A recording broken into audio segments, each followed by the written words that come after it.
But yes, now that we've done all of that, it's time to go to our next course of action, and that is the Infinity Mending Bow.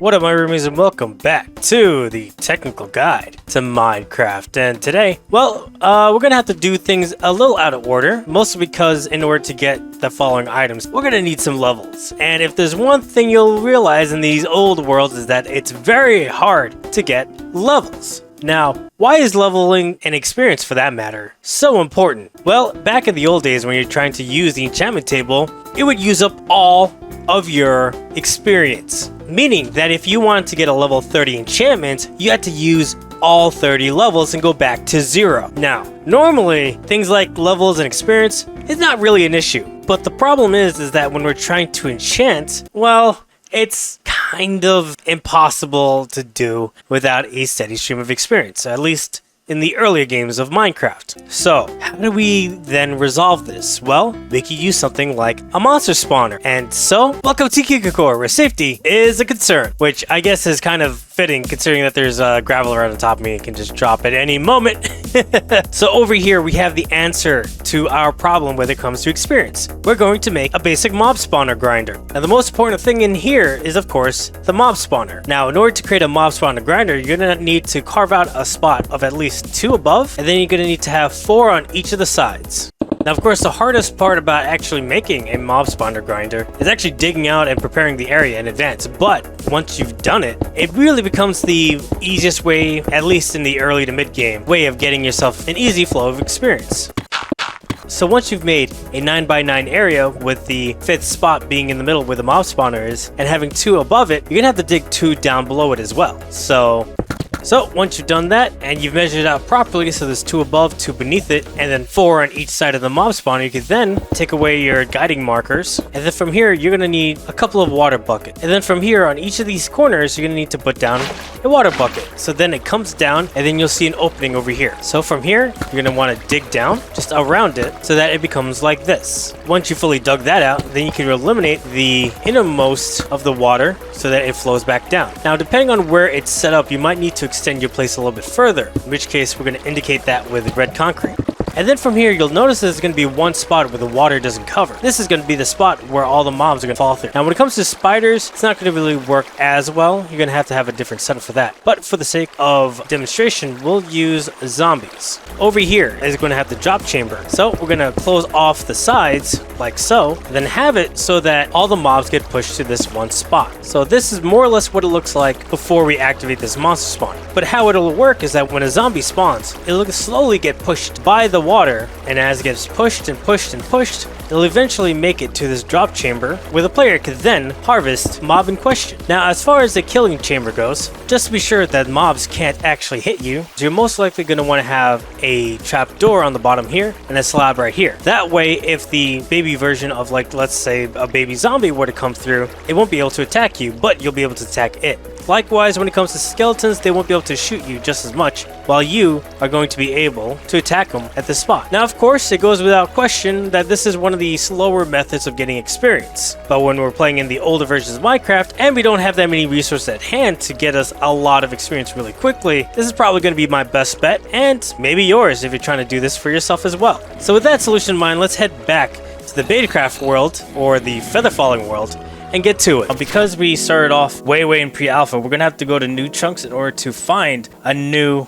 Oh, what is that over there? Oh, well, okay, so what you're seeing over there is a generation glitch. Since we started off in like the alpha, when generating to the released version of the game, there's gonna be some world generation, but at the very least, we could know for sure that this is going to be a new chunk, or rather a newly generated world chunk. Oh boy, okay, I am quickly running out of food. I'm actually, you know what I'll do instead? Just so like I don't possibly lose everything. I'm gonna dump all this in here. Oh, okay, I guess I can't die by hunger. That's kind of cool. As long as I don't get exploded by a creeper, I guess it's okay. Okay, I'm in bed. At the very least, it saves. This spot is it. All right, let's go to myself. Okay, yeet. There we go. Okay, cool. Let's grab all of our stuff. Okay, maybe this is spruce. There is spruce. Okay, good. I don't know if gigantic spruce is a thing, but at the very least we have spruce, so we can work with that. Now I know boats are kind of busted in the earlier versions, so you're just hoping that the boat just doesn't randomly explode into blocks and sticks. Quick pause on this island over here. How do I get off? Oh, do I have to actually... Oh, that doesn't get exploded, so I could use it again. Let's continue on. Hopefully we can run into a village at some point. Quick interruption. I noticed that only 12% of you are actually subscribed to this channel. Watching this long, I must be doing something right, so if you like this video, hit that like button and please subscribe to this channel. Any support helps and these videos take a bit long to make. Thank you so much and back to the video. Oh, I forgot that boats break if it crashes into something. Gosh darn it. I like that boat too. Oh, is that a village? Hey, we found a village! A desert village next to a snowy you know what? Old generation. It doesn't really make too much sense, but it's fine. Okay, so here we could actually begin work on our stuff. Oh, this might be a problem. Oh, these are old trades. I forgot that wasn't implemented until like 1.14, which means I probably won't be able to use these villagers in order to get the feather falling armor stuff. Oh, that's problematic. Okay, well, at the very least we got food, so that's a plus.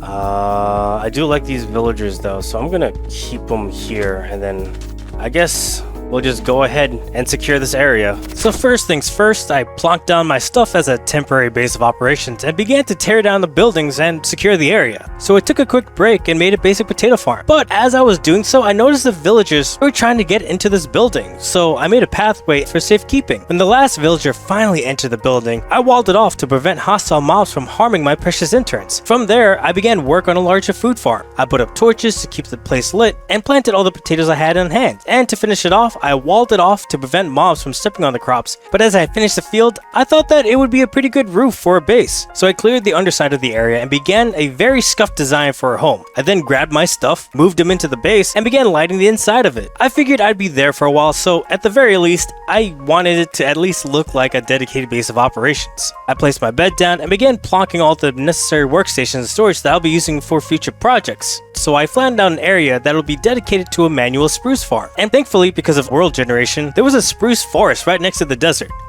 Okay, now that we've generally got all the life stuff out of the way, since I'm probably going to be here a while, I guess now time to go mining, because I think the first thing we've got to do is go get some diamonds, because I don't really know how well. I'm probably going to need a bunch more torches as well. I guess we'll start here. Now, the world shouldn't be as high as it is in the future ones. It should only go down to 0, and if I remember right, diamonds appear 7 or something. Anyone is like, don't dig straight down. Don't worry. Worst thing that'll happen is I'll land inside a pool of lava and just lose stone tools. I'm not too worried about it. Right now, we just got to get there the fastest way possible, and right now, digging down is the best course of action, so we're just going to do that. Oh! There's an abandoned mine shaft down there. Maybe there's cave spiders? Do cave spiders exist here? I don't know. Okay, so we got a new course of action. We're gonna block this off because it's not secure, but theoretically, if we just keep digging down, we should just land inside the abandoned mine shaft. I just realized that one of the villagers is selling a diamond pickaxe, so maybe I can get enough emeralds to, I don't know, get myself a diamond pickaxe. That's the plan right now. Check in.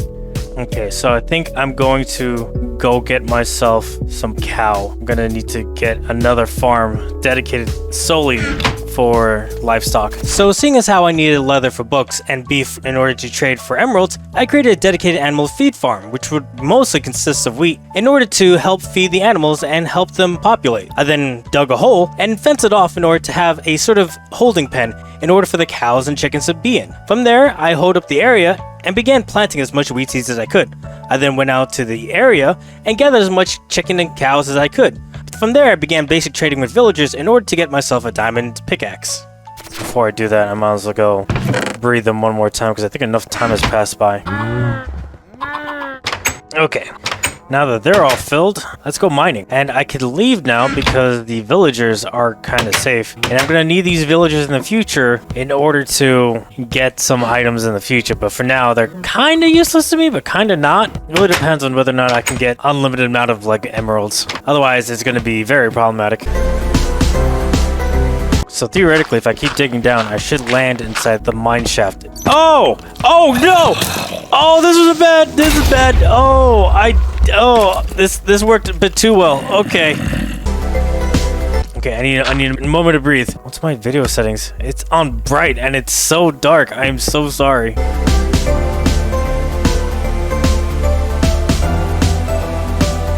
Is there no cave spiders yet? Because that could have been so helpful for me right now. I would have definitely ran into one by now. And it doesn't seem like... Oh, that is very problematic. I'm in desperate need to try to figure out where I can get experience. But without a real way to make experience, this is going to be rough. This is quite a big area. And I've already, like, explored all the upper levels. So hopefully there's something here. Oh, slime! Wow, there are slimes in this version already? Okay, we'll get our first slime ball. It might mean that there are pistons. Okay, good. So there might be pistons and stuff. So the worst case scenario, I can at least try to make like an overworld mob grinder over the ocean or something. I mean, it's kind of cool they add slime, so that's the thing. Oh, monster spawner! Oh, we might have just solved all of our EXP issues. This might solve all of our EXP issues. Well, granted, this is not the most optimized way to do it, but at the very least, it's a way. So, we're one step closer to getting Featherfall armor.